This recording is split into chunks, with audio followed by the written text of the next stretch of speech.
¿Qué tal? Bienvenidos y ¿Ahora qué? Un podcast especial de Levatedoy.es en el que conversamos sobre el presente y el futuro de España y sobre todo de los medios de comunicación con grandes voces del periodismo. Os recuerdo, como siempre, que os podéis suscribir a estos podcasts de Levatedoy.es en iVoox, Spotify, también estamos en Apple Podcast y a través de YouTube.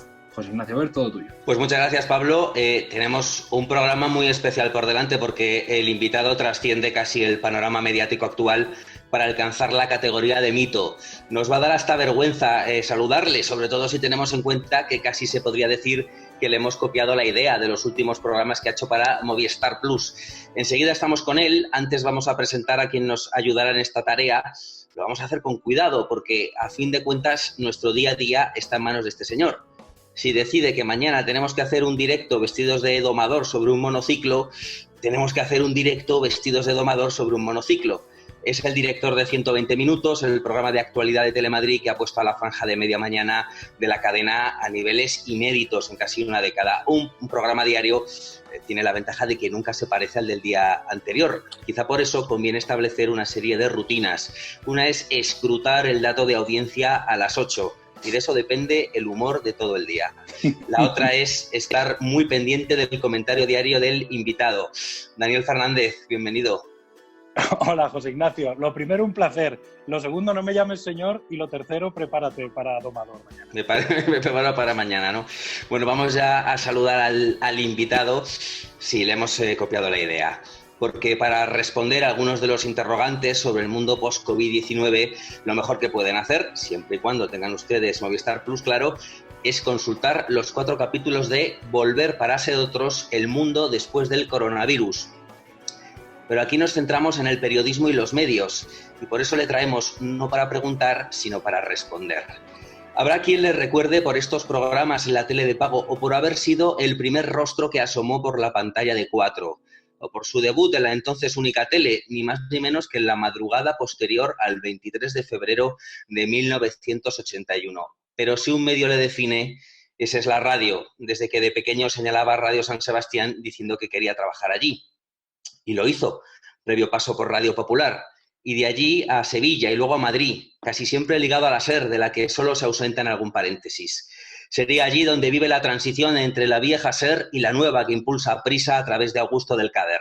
Se empezarían a reinventar los grandes programas matinales, con un ojo puesto en la competencia de Luis del Olmo. Cada vez se madruga antes y se establece ese híbrido entre informativo y magazine que ahora define la franja. Y desde ese hoy por hoy en el que estuvo 19 años nos marcó los primeros recuerdos de radio y casi los primeros sueños de periodismo. Cuántas mañanas despertándonos con su voz. Por eso no extrañé que desde que supimos que le tendríamos por aquí, estamos viviendo lo que él llamaría un formidable revuelo. Iñaki Gabilondo, bienvenido. Hola, José Ignacio. Hola a todos. ¿Qué tal? Iñaki, la primera pregunta, no te asustes, es tal cual el título del podcast. La primera pregunta es simplemente, ¿y ahora qué? Bueno, pues he estado tratando de encontrar respuesta a esta pregunta, pero la respuesta no existe o no existe en la dirección en la que lo buscamos. Estamos buscando lo que va a pasar, pero la pregunta correcta es ¿qué vamos a hacer? Porque lo que va a pasar es lo que vayamos a hacer. Nos está ocurriendo mucho esto últimamente. Estamos permanentemente aceptando una cierta posición estática, pasiva, en la cual los hechos que no controlamos van a ir determinando lo que haya de ocurrir. Y yo hace tiempo que he descubierto que eso es una equivocación. Estuve durante 3 años haciendo para Movistar Plus una serie llamada Cuando ya no esté.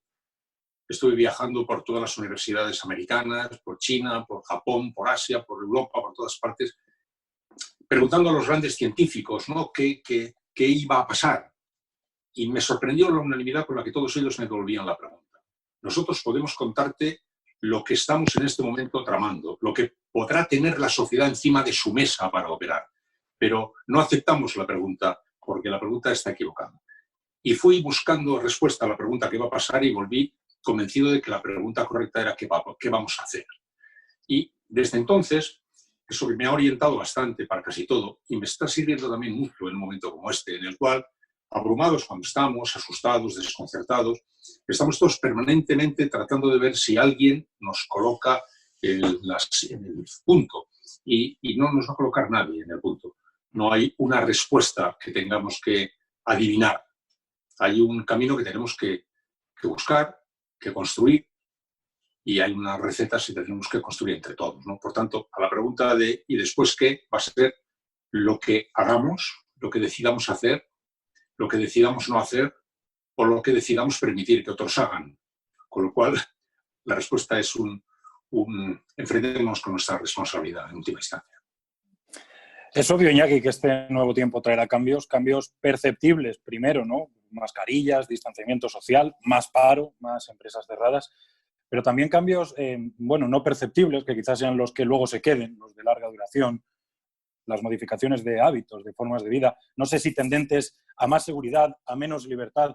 El otro día, y por ahí va mi pregunta, comentabas que te interesaba mucho cómo sería la vida de esos chicos de 15, de 16 años, y a mí me gustaría que nos hagas partícipe o que nos hicieras partícipe de cómo esbozas ese futuro y de si realmente crees que el post-COVID nos va a deparar una sociedad en la que veamos al otro, sea quien sea ese otro, como una amenaza mayor todavía, con más paranoia, con más desconfianza permanente, una sociedad pues más difícil de vivir. No sé, creo que lo primero que vamos a ver va a ser el estrago que ha producido desde el punto de vista económico y social. Por lo tanto, durante una temporada, que no sé cuánto va a durar, no vamos a percibir ninguna otra novedad salvo la que nos depare el enfrentamiento con esa catástrofe. La búsqueda de salidas a esa catástrofe va a ocupar todo nuestro tiempo y toda nuestra atención, hasta el punto que vamos a tener la impresión de que no hay ninguna otra cosa salvo eso delante. Pero va a haber mucho por debajo de eso. No sé qué, pero mucho.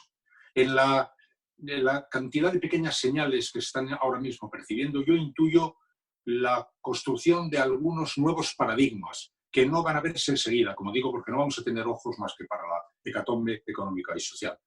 Esas costumbres que pueden cambiar, esos hábitos de consumo, de relación, esos hábitos de actitud, etcétera, son los que a mí me fascinan, sobre todo me interesan, y que no vamos a verlos enseguida. Vamos a tratar de verlos, porque nos hemos encontrado con elementos para pronosticar todo en cualquier dirección y en la contraria. Hemos visto señales de una España que ha descubierto lo comunitario, que diríamos que se había olvidado. Una España que ha descubierto que no solo somos individuos, sino que tenemos también una conciencia colectiva. Hemos descubierto la importancia de servicios esenciales que creíamos que eran pues, lo último de la fila. Hemos descubierto muchas cosas interesantes. Con ese material, ¿qué vamos a hacer? Por el momento, como digo, en apariencia muy poco, porque vamos a estar afanados en la tarea de la reconstrucción. Pero eso va a crear determinado tipo de corrientes, seguro, no tengo ninguna duda. Y por eso yo decía lo de los chicos, porque los chicos de 17 años, a los que si le preguntamos no nos van a saber responder, van a ser los que nos digan qué digestión hacen de todo esto. Porque, como digo, nosotros vamos a estar enfrascadísimos en la disputa por ver cómo sobrevivimos, ¿no?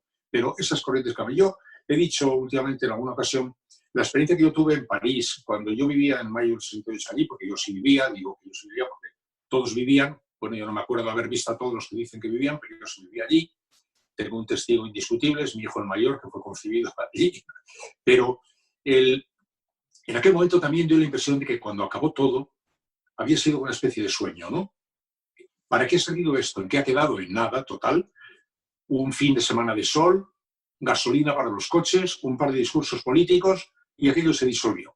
¿Dónde está la respuesta política a este fenómeno? En ningún sitio. Se ha evaporado. Todo vuelve al lugar anterior.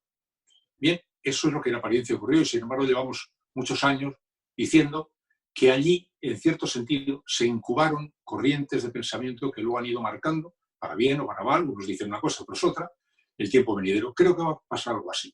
Yo creo que ahora toda nuestra atención va a estar en la reconstrucción, toda nuestra preocupación, nuestra angustia, nuestra obsesión, y no vamos a tener mucho tiempo para percibir los cambios en las corrientes, pero creo que se van a producir, sinceramente. Ese es un poco uno de los grandes interrogantes ahora mismo, saber si serán cambios coyunturales o si realmente serán cambios para siempre. Queríamos preguntarte por la propia situación del periodismo en esa reconstrucción de la que has hablado y que ahora todo va a ser hablar de la catástrofe. Supongo que nos vamos a tener que poner en lo peor, que no va a quedar más remedio, porque al periodismo las crisis siempre le golpean antes y más fuerte. No sé, por el contacto que usted pueda tener ahora con los grandes grupos para los que trabaja, ahora mismo fundamentalmente Prisa y Telefónica, si las grandes cabeceras, las grandes empresas periodísticas, los grandes grupos, van a tener ahora músculo suficiente para dar la batalla frente a las redes sociales, frente a los mensajes de WhatsApp y para proteger a sus trabajadores? Bueno, no sé, en primera instancia esa va a ser desde luego la pelea, ¿no? Pero yo hace mucho tiempo que sé que las estructuras de las empresas periodísticas están muy amenazadas, pero que el periodismo no lo está. O sea, el periodismo va a sobrevivir y creo que se ha revitalizado de todas estas circunstancias. Lo que ocurre es que solo llamamos periodismo al que hemos convenido en llamar periodismo, aquel que está afirmado en una serie de plataformas estructuradas empresarialmente de manera muy clara y contundente, y a todos los otros elementos que vemos moverse por allí, pues los llamamos otra cosa, nos parece algo menor. Y no es algo menor, es sencillamente algo distinto. Y creo que, en definitiva, va a ir anunciando un tiempo en el que, pasados 20 o 25 años, no vamos a identificar el periodismo que conocimos antes, pero en primera instancia eso es así. Prisa, o la COPE, o Movistar, o A3 Media, o Cero, etcétera, van a tener en primera instancia que ver cómo flotar. Ahora mismo, como digo, todo va a estar ahí. Y por eso, a esta pregunta le podría valer la respuesta anterior. Toda nuestra atención va a estar en ver cómo se flota. A primera instancia, qué ocurrirá con los ERTEs, se recuperará, no se recuperará, volverá la publicidad, en qué cantidad, para sostener cuánto, para sostener qué. Claro está, eso va a ser tan intenso que no vamos a tener tiempo de mirar más que ahí. Pero miremos un poco por debajo de lo que parece. Yo acostumbro a recordar una cita que me gusta mucho. Dice, hace mucho más ruido un árbol que cae que un bosque que crece. Y el árbol que cae, el de las viejas estructuras periodísticas, lo vemos caer y hace un ruido tremendo y nos produce mucho miedo, pero está brotando una inmensa cantidad de periodismo por ahí, muchísimo, que veremos qué efecto cuaja. Pero en primera instancia, lo dicho, ahora mismo nuestra curiosidad es la que tú has planteado. ¿Sobrevivirán o no sobrevivirán? Hombre, yo quiero creer que sí, deseo creer que sí, pero naturalmente no vamos a salir de aquí sin que haya víctimas. Esta es una historia que va a dejar un reguero enorme de víctimas, como todo el cambio inmenso que se está anunciando y que en los programas que yo estaba preparando lo veía. Naturalmente que va a haber una cantidad de trabajo que se va a perder y naturalmente va a haber una gran cantidad de trabajo que va a nacer. El problema es que no va a nacer para los mismos, para los que va a morir el trabajo anterior. Y esa es un cruce de olas durísimo desde el punto de vista social. Y claro está, con eso delante de nuestros ojos no vamos a tener tiempo para ver otra cosa. Yo en primera instancia creo que la cadena SER, Prisa, el Movistar, COPE, Onda Cero, Antena 3, todos estos van a pasar un momento muy difícil, porque son estructuras muy potentes que van a tener dificultades para resistir los embates del tiempo venidero. ¿Se va a poder salir adelante? Creo que sí. ¿A qué precio? No lo sé, no lo sabe nadie, pero a algún precio, eso seguro.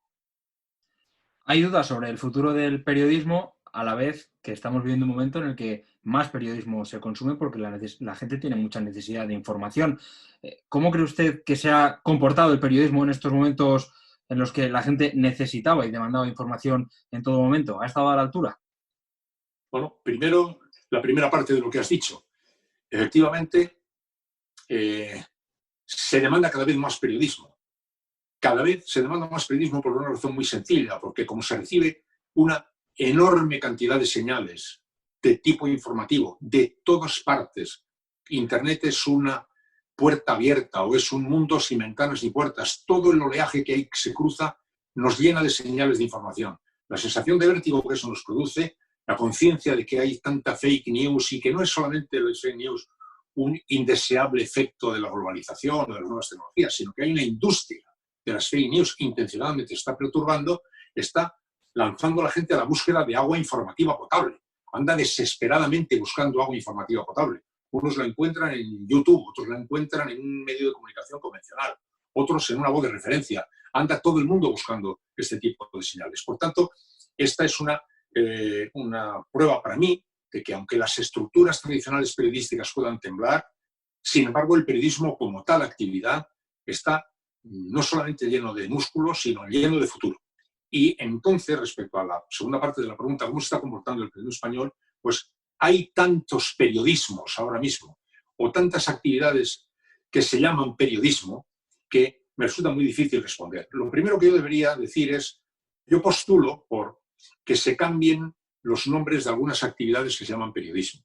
Y pongo el ejemplo de la farmacia. O sea, la farmacia, para optimizar sus resultados, hizo algo legítimo, que es, para capitalizar mejor su posibilidad, amplió sus servicios.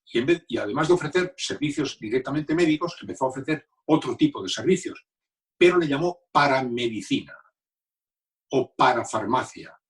No le llamó farmacia a todo lo que vendían las farmacias, le llamó farmacia o medicina a una cosa y al otro, a lo que era legítimo, pero que era una especie de búsqueda de mejores resultados económicos por líneas en cierto sentido complementarias, les cambió el nombre. Nosotros llamamos periodismo a cosas que son muy distintas entre sí y por tanto pues tenemos la oportunidad de ver toda la oferta.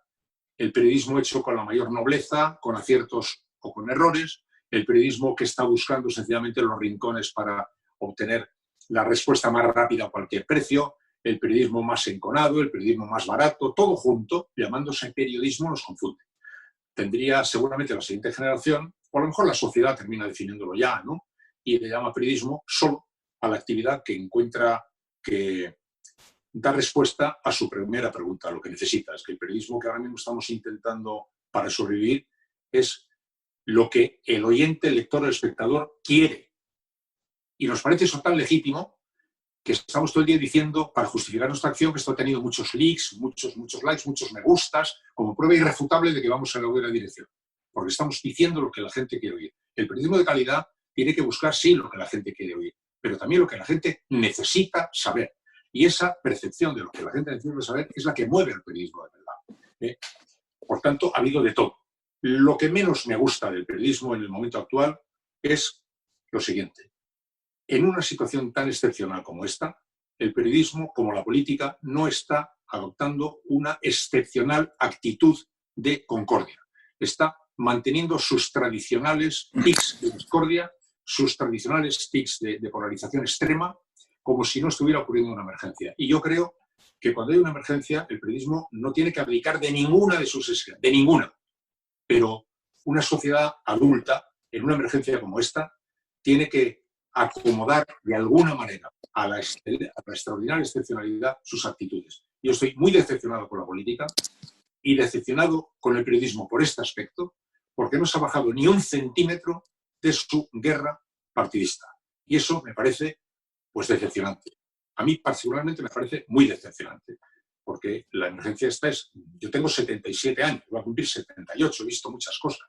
Yo no he visto nada parecido a esto, ni nada que resulte tan devastador, ni nada que resulte tan brutal en todos los planos, de la vida a la muerte, al trabajo, al futuro y a toda la vez. Responder a eso con las herramientas de los días de labor me parece una obscenidad. Me parece que eso merecería las herramientas de los días grandes, manteniendo la misma capacidad crítica, la misma exigencia y libertad, pero al tiempo con una voluntad de evitar hasta donde se pudiera llegar tan lejos en la radicalización de los extremos.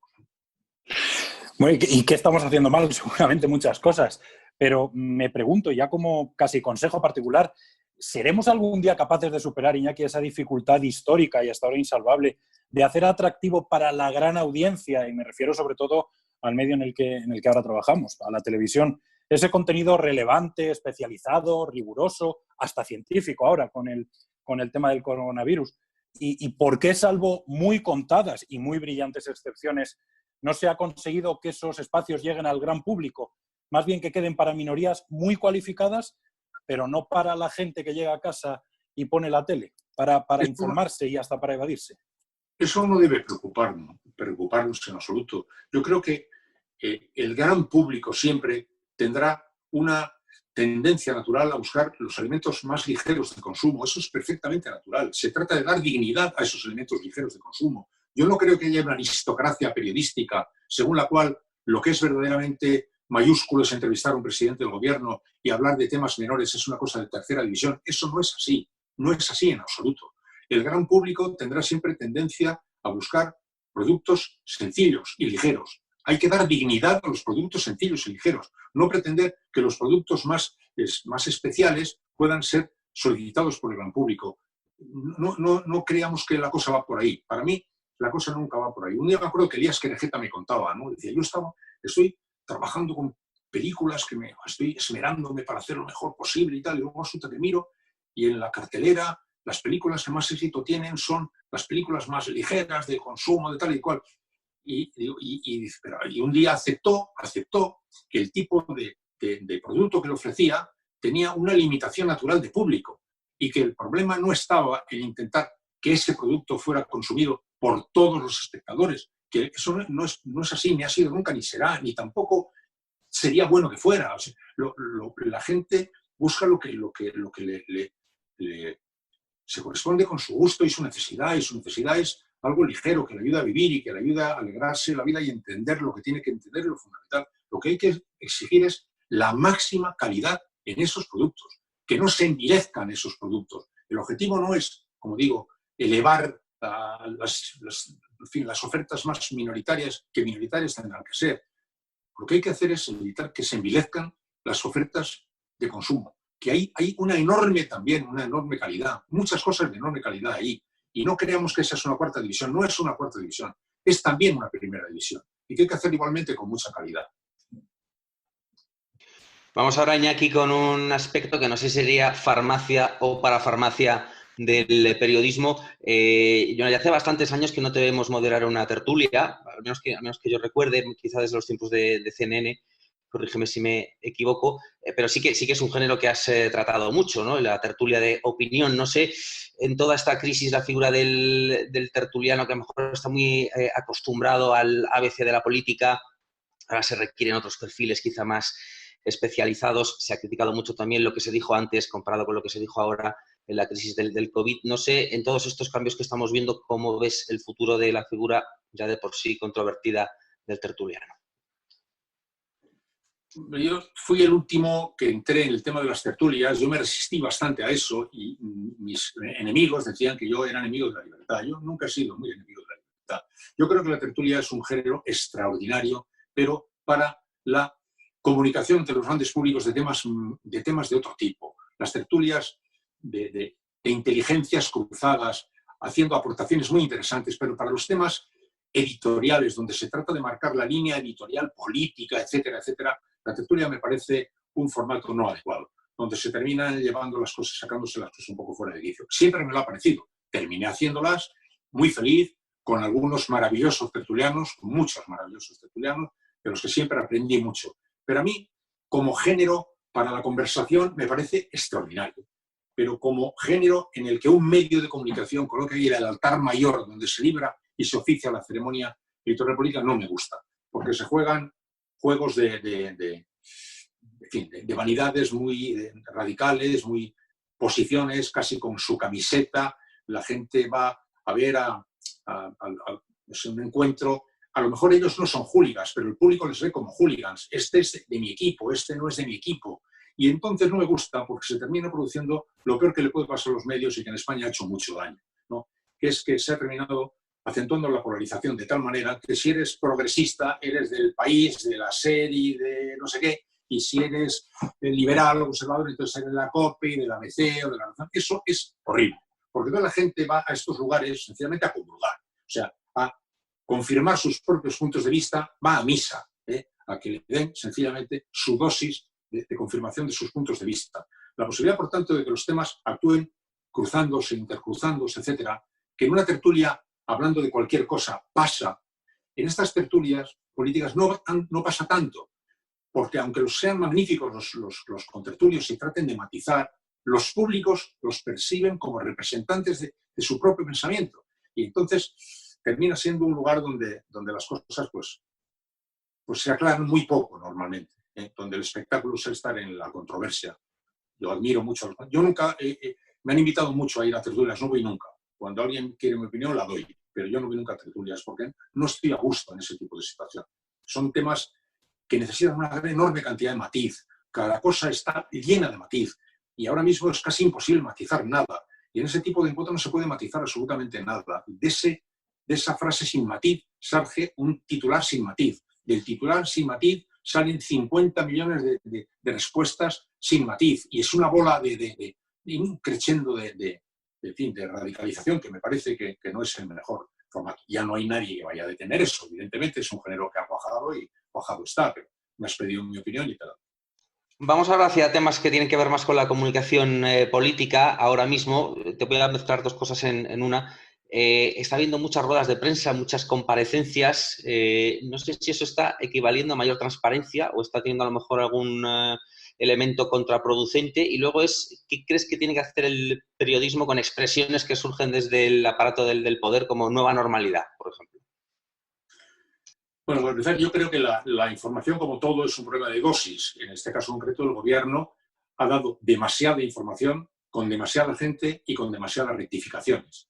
La información necesita una dosis, como todo, y cuando se está tratando de comunicar contenidos extremadamente sensibles, es muy importante que no se produzca la cacofonía, ni siquiera las intervenciones corales. A mí eso me parece un error. Y creo que es un error político, y un error político que se le cabe imputar al presidente, pues el presidente fue desde el principio muy consciente de que la comunicación era clave, tan clave, que nombró una especie de superplenipotenciario al frente de esto, y eso no está funcionando bien. Yo creo que es una cosa que no está funcionando bien y creo que es un tema a reprochar. Y luego en la intervención de nuevas palabras como nueva normalidad, etcétera, pues no sé, tampoco tengo una opinión muy cuajada al respecto. No sé si es... Sí, todo el mundo ahora tiene una voluntad loca de colar expresiones que queden, de fijarlas. Es el campeonato del mundo del marketing desatado ahí entre unos y otros jugando. Tal.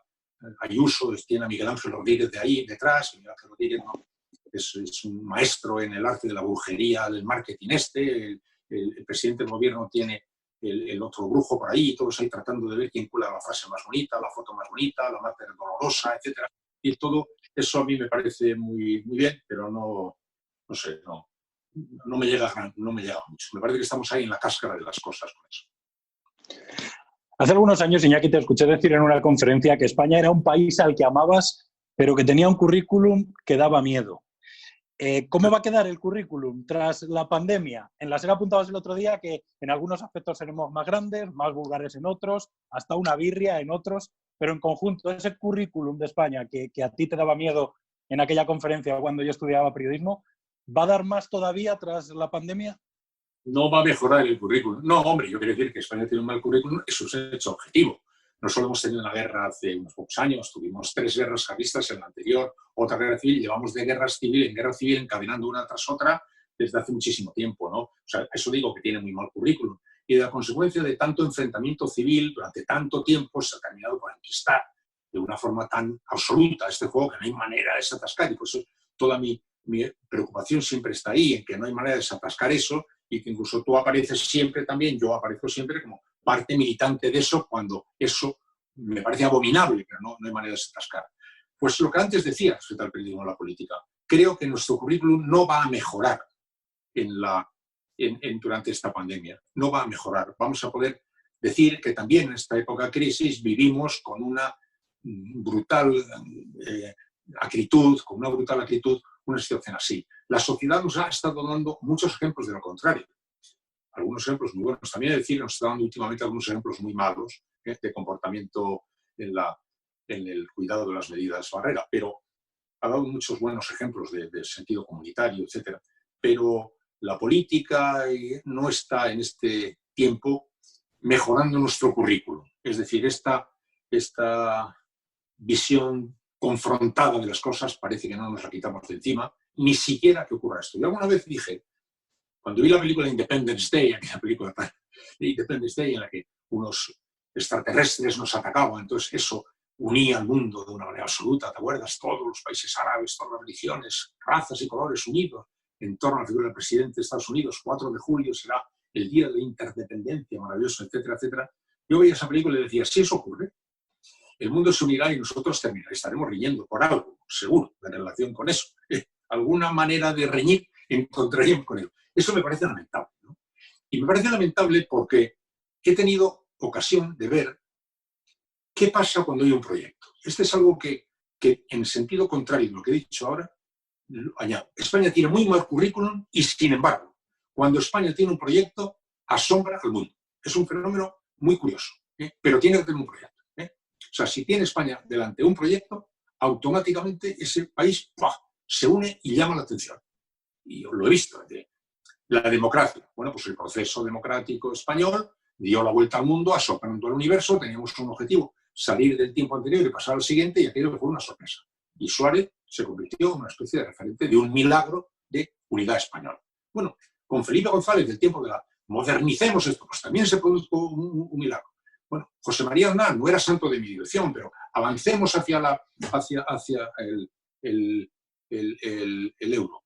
Pero, sí, y se produce también otro esfuerzo de, venga, unamos para ver si conseguimos tal y cual.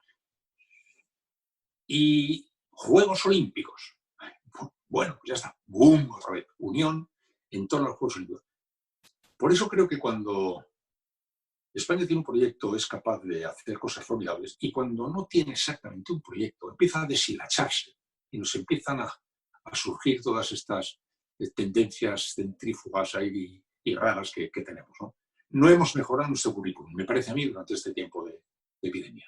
Ha habido algunas polémicas, Iñaki, estrictamente periodísticas, han revoloteado en algunos momentos de la entrevista. No sé cómo has vivido tú, ataúdes, por ejemplo, la portada del Mundo, ataúdes sí, ataúdes no. Ha habido crítica por considerar parte de la información un poco frívola. Es verdad que esta crisis ha tenido la cosa excepcional de que todos la hemos vivido desde el punto de vista del confinamiento, y a lo mejor se ha abusado un poco de la información sobre el confinamiento, obviando el peso de lo importante que era lo que estaba pasando fuera, especialmente en los hospitales. No sé cómo lo has visto. Sí, bueno, yo creo que ha habido excesos indiscutibles, ¿no? Algunos excesos indiscutibles, absolutamente indiscutibles. Yo no puedo estar denunciando la polarización y ahora entrar en la respuesta a esta pregunta en la polarización haciendo acusaciones específicas a unos y a otros, que las podría hacer. No, eso no me gusta que pase. Pero sí que creo que ha habido claramente excesos, ¿no? Y lo último que has dicho, que no se me ha ido, perdona, Ignacio. Sí, los excesos relacionados, te lo he concretado mucho, por ejemplo, en las portadas del Mundo, los famosos ataúdes de la morgue de IFEMA, que se enseña que no, si no nos hemos centrado demasiado en lo de casa, cuando la noticia a lo mejor estaba en otros sitios. Claro está. Y posiblemente por eso hemos incurrido en errores de radicalización política, como olvidando dónde estaba el centro de gravedad de las cosas, ¿no? El confinamiento para mucha gente ha sido un espanto, pero para mucha otra gente ha sido sencillamente una experiencia.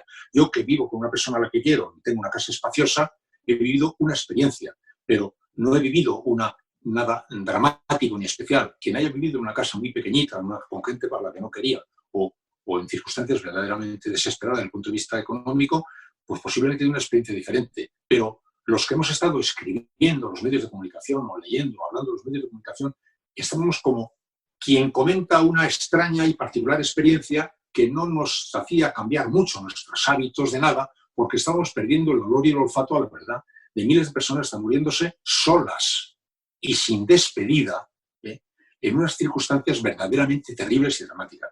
A mí me producía en ocasiones una cierta lentera vernos a nosotros hablando de las cosas de las que estábamos hablando, como si el centro de gravedad de las cosas estuviera donde decíamos nosotros que estaba. Y estábamos haciendo coqueterías de confinados que estaban viviendo solo experiencias un poco, bueno, experiencias, fíjate, con algunos aspectos malos y otros aspectos a lo mejor no tan malos, ¿no?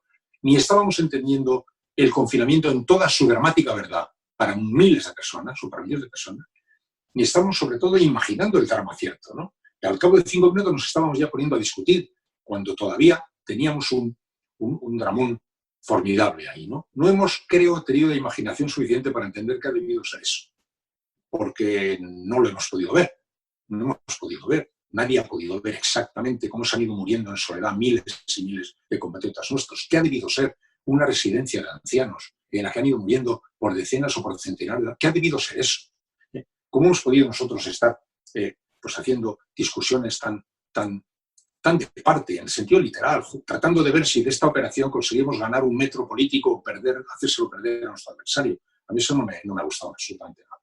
Me gustaría preguntar, como maestro además de la radio, si no cree que esta crisis o este momento histórico, podríamos decir, aunque sea un momento histórico trágico, ha sido más televisivo que radiofónico. Haciendo un poco de memoria, pues el 23F es la noche de los transistores, uno piensa en grandes atentados de la historia y recuerda que pues siempre le cuentan, lo escuché en el coche o me enteré. Sin embargo, al estar todos confinados, ¿no ha sido una crisis en la que la radio ha perdido quizá ese ese ser el medio que más impacto o más información le da a los ciudadanos en el primer momento? Bueno, no creo exactamente que eso haya sido así. Evidentemente lo que ha sido es la consagración absoluta de los sistemas de telecomunicación. Eso ha sido la consagración definitiva para los que dudaban, ¿no? Ha habido mucha televisión, pero ha sido muy, muy, muy importante en la radio, ¿eh? A lo mejor lo habéis seguido menos, pero la radio ha descubierto, y mucha gente ha descubierto en la radio, un activo que estaba en cierto sentido olvidado. Es su valor de elemento de compañía. Todos los grandes programas de radio se han visto a sí mismos transformándose en programas de mucha comunicación muy caliente con la gente.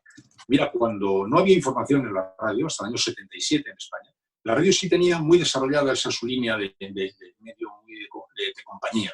Cuando llegó la información, prácticamente se apoderó de la información de todo esto.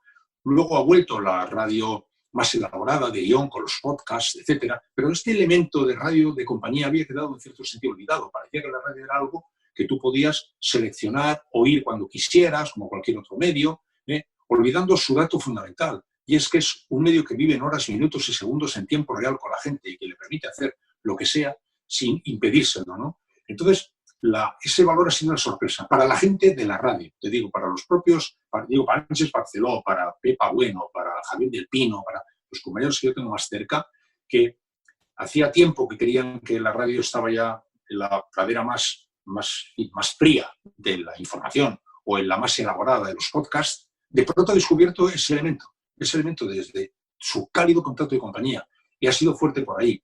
No habrá tenido la resonancia que tiene ahora mismo la televisión, porque los medios son todos muy complementarios y la radio hace tiempo que ocupa un lugar en ese sentido más oscuro, está en la primera fila del escaparate, pero ha sido fuerte en la radio, en serio, ¿eh? Fuerte como descubrimiento de la radio de compañía, incluso para muchos de los que trabajan en la radio. Bueno, Iñaki, para ir acabando, a mí me gustaría ya plantear cuál sería la moraleja o qué enseñanza nos va a dejar esta crisis o este tiempo o esta experiencia que nos ha tocado vivir. Y relacionada quizá pues, con ese estado social, ¿no?, que debemos preservar. ¿Cuál es la moraleja que a ti te deja todo esto, más allá de la política, de los medios que hemos analizado a lo largo de esta charla? Vitalmente, ¿qué enseñanza nos debe quedar? Bueno, yo en algún momento he dicho que a mí me parece que deja dos moralejas claras, ¿no? Una, que un Estado, para serlo, un Estado moderno, para serlo, tiene que tener una fuerte base social. Ya sé que eso ya hace tiempo que no se discute, pero se había empezado a discutir bastante cuánto Estado, cuánto no Estado, con unas tendencias en cierto sentido un poco más ligeras sobre la posibilidad de manejarse con una base muy leve de Estado. Hay un liberalismo un poco avanzado. Yo creo que ha debido entender que esto ya no es así, no va a serlo ya. Creo que un Estado, para serlo, tiene que tener una fuerte base social, tiene que tener una fuerte sanidad, tiene que tener unos fuertes servicios públicos, tiene que tener en ciencia, en educación, tiene que tener una buena base de cimentación. Diríamos que debería ser casi hasta preideológico. A partir de ahí, el debate ideológico continuará, pero dando por supuesta una base de cimentación bastante potente desde el punto de vista social, ¿no? Luego, a mí personalmente te diré el descubrimiento de los servicios esenciales. El día que se hizo el anuncio de que quedaba suspendida toda actividad menos los servicios esenciales. Y cuando descubrí que en los servicios esenciales estaban los medios, y estaban los barrenderos, estaban los recogedores de basura, estaban los repartidores, decía, o sea, el descubrimiento de los servicios esenciales de pronto nos pone ante nuestros ojos que los últimos de la fila, los primeros que caen de todas las operaciones, resulta que forman parte de la selección de los servicios esenciales. Parece interesante, ¿no? Creo que tenemos seguramente que aprender eso, ¿no? Que no solo somos un individuo, que somos un individuo, por supuesto, pero somos algo más que un individuo, ¿no? Incluso que podemos llegar a ser una comunidad, que ojalá pudiéramos llegar a hacerlo. Por lo que se refiere a lo demás, ya en la política más alta, pues yo creo que ahora que en los últimos días se ha empezado a hablar de cogobernanza, yo creo que en la cogobernanza es un concepto que tiene bastante agua dentro, que tiene posibilidades, creo, ¿eh? Durante el comienzo, cuando el presidente impuso el estado de alerta con un mando único, creo que hubo mucha gente de las comunidades autónomas que no entendieron lo de mando único y él no entendió lo de Estado autonómico. O sea, tengo la impresión de que hay unos no entendieron bien lo de mando único y él no entendió bien lo de Estado autonómico, ¿no? Últimamente, a base de palos y de patinazos, etcétera, se ha terminado medio por descubrir eso que al final han puesto un nombre, ¿no? La gobernanza, ¿no? Yo tengo la impresión, que todavía no ha hecho más que empezar y está pegando rasponazos, ¿no? Pero tengo la impresión de que en ese concepto de la cogobernanza podríamos encontrar a lo mejor una manera de revitalizar el Estado de las autonomías, ¿no? Pero a mí, luego, a escala personal, pues me ha convencido de que lo más importante es lo más importante y que tenía razón aquel, que no sé, era un coreano, que decía: las cosas más importantes de la vida no son cosas. Estoy completamente de acuerdo. Las cosas más importantes de la vida no son cosas. Pues Iñaki, ahora sí que prometido para terminar. Hemos intentado evitar hablar del confinamiento porque creemos que está ya un poquito trillado. Hombre, sí queríamos saber un poco qué tal lo has llevado tú, que confinado has hecho un programa en Movistar. ¿Por qué has hecho solo 4 capítulos de Volver para ser otros? Quizá porque a lo mejor esta televisión por videoconferencia no se puede estirar ya tanto más porque quizá empiece a fatigar ya al espectador, ya desde el mero punto de vista de la imagen. Pues mira, por 2 razones. Una, el encargo era hacer 4. Date cuenta que el Movistar Plus no tiene servicios informativos. Es decir, si yo hubiera hecho este programa para Antena 3 o para Cadena SER o para COPE o hubiera habido un equipo de periodistas conmigo haciendo esto. Yo no he tenido un equipo de periodistas haciendo esto. Yo lo he hecho solo, con la colaboración de la productora de La Caña y alguien que me ha ayudado allí, con mi agenda, con mis contactos y con mis cosas, ¿no? Entonces, el canal, que no tiene una redacción ni servicio informativo, ni tiene un vector informativo, salvo en deportes, pues propuso hacer una aproximación en 4 capítulos, no en más. Y, por otra parte, también, ahora mismo el canal está en una posición de espera a ver cómo vienen los acontecimientos. Date cuenta que sin el fútbol y sin todo esto, con bares cerrados y tal, un canal como el de Movistar Plus, pues naturalmente vive una situación así, ¿no? El encargo era hacer 4, ¿eh? Y en un canal no informativo era ya un paso un poco en una dirección no habitual en lo suyo, y que sabía además que se lo encargaba alguien que iba a tener que hacérselo pues, un poco a mano, porque no tenía estructura informativa que me pudiera apoyar, por eso, ¿no? Pues Iñaki, vamos terminando ya. Muchísimas gracias. Fíjate la cantidad de frases que hemos ido anotando a lo largo de esta charla. ¿Qué vamos a hacer? Es la pregunta correcta. No va a haber aquí más novedades que las salidas a la catástrofe en una buena temporada. El otro periodismo no es un periodismo menor, es simplemente un periodismo distinto. Las grandes marcas del periodismo en España primero van a tener que flotar. No vamos a salir de aquí sin víctimas. Hemos hablado también de la farmacia y la parafarmacia del periodismo. Has dicho que no has visto algo así en sus 78 años de vida, que hace falta usar las herramientas de los días grandes. Tertulianos como hooligans, la ideología de los medios, demasiada información por parte del gobierno con demasiada gente, el campeonato del mundo del marketing. Cuando España tiene un proyecto, asombra al mundo. Las coqueterías de confinados. La radio vive con la gente y le permite hacer lo que sea sin impedírselo. Y una de las últimas cosas que has dicho, que el descubrimiento de que los últimos de la fila son los esenciales. Por todo esto que hemos aprendido hablando contigo, muchísimas gracias, Iñaki. ¿Te puedo Ignacio, matizar una cosa? No digo que los tertulianos sean los hooligans. He dicho que los tertulianos son seguidos por los espectadores y por los oyentes. Exacto, sí, como si fueran como representantes de sectores hooligans, por eso, ¿no? Como si fueran hooligans. Pues muchísimas gracias, Iñaki, por haber estado en... Muy bien, muchísimas gracias, Ignacio. Gracias a todos. Un placer, Iñaki, muchísimas gracias. Mucha suerte, gracias. Hasta luego, chicos. Hasta luego. Un abrazo. Hasta luego. Igualmente, muchas gracias a todos. Muchas gracias también, Daniel Fernández, por haber estado con nosotros en esta charla.